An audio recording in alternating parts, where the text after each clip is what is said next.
Pierre Poilievre just loves the camera. Yesterday he had a little presser before question period. I can only describe him as smarmy. But he did the usual, slam Carney for things that aren't his fault, gloss over questions when asked something directly, make inflated statements that in no way would be possible, said Trudeau's name 8 times in 32 minutes. You know, the huge. He talked about Carney's broken promises, like not getting us a deal by July 21st, even though Carney's not the one that said that. That would be the Blob. And not once in the 32-minute presser did Pierre ever put blame on the Blob. In fact, he praised the Blob. As an aside, if the Blob gets a Nobel Peace Prize, I'm done. So let's just give some highlights. To questions from media. The nice man was going to give me a round of applause. Why did you guys stop him? Sure. Just smarmy. One guy was going to give you a round of applause, Pierre. Nobody laughed at your joke. And so some of the highlights, in no particular order, he was asked about Gaza. But more importantly, he was asked about what he thought about Israel's involvement. And he glossed over that like it's truly impressive. There was also talk about pipelines. And he doesn't think that David Eby should be saying anything at all. The only thing Mark Carney needs to do, 2 things I just say. This is exclusively a federal decision. So David Eby is well worth ignoring. He has no legal and constitutional authority to block this project. So the federal government should just be able to tell the premier what's going to happen in their province. Gotcha. Then he talked about how we are the worst in the G7. Our economy is plummeting. No, it's not. We're not doing that bad at all. I know it doesn't feel great, but maybe that has to do with the instability being imposed on us by the Blob. Then he would ask, because he keeps saying that he would have had this resolved in no time, what he would have done different. And he answered the question by talking about implementing things that would take years to get going. Years! When you listen to him speak, I get it. Just like Danny, they speak with authority. But the things coming out of their mouths are garbage. Considering the crisis that you keep saying we're in, without putting any attention on the Blob, why are you not working with?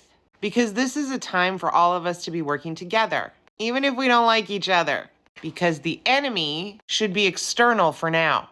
But that doesn't suit his purpose now, does it? He would have a pipeline approved in a millisecond.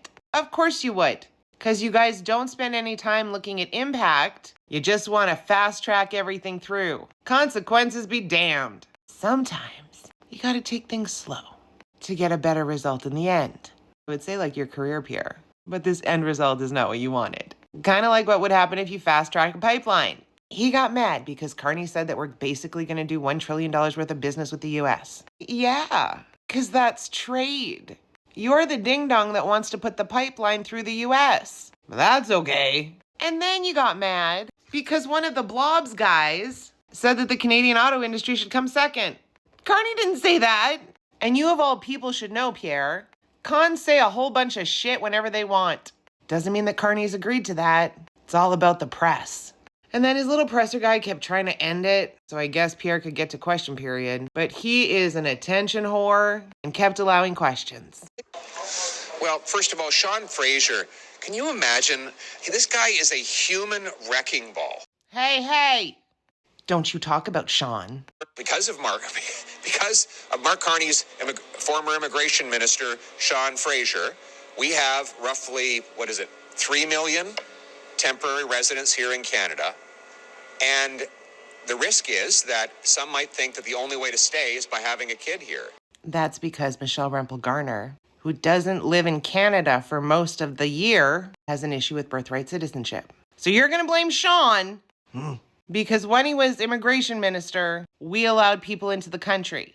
You know why we did that? Because for 3 years with COVID, nobody was coming into any country. So then to make up for it, people came. So you're blaming Sean for that. You're blaming Sean for the fact that we don't have housing, even though you're the one that tried to stop a lot of it. You're blaming Sean for ruining healthcare, even though the provinces decide that. Look, Pierre, I can put up with a lot of stuff. I can put up with you kicking somebody out of their seat so that you could have a guaranteed win when you didn't win your first seat. I can put up with you giving donuts to honkers. I can even put up with all your really cringy photo ops. But you don't mess with Sean. This man is a husband and a father and cares about his constituents. He's a goddamn national treasure. You just don't like him because he spanks you in question period. Mr. Speaker, with all the time and energy he spends on me, I'm going to have to send him a check for the time I've been living rent-free in his head. But I got to tell you, yesterday, make no mistake, the conservative leader announced he would make multi-billion-dollar cuts to programs that will get homes built in this country. Now, he knows that, and we can agree on that piece. What he doesn't know is his caucus colleagues have been going behind his back, writing me letters advocating for their communities to receive funding through the Housing because they believe it will get more homes built. My question for the conservative members of his caucus, will they have the courage to stand up and tell him he's wrong? Spoiler alert, they didn't. So to summarize, Pierre, national embarrassment, suckling at the teat of Trump, still vilifying Palestinians, making up bullshit lies.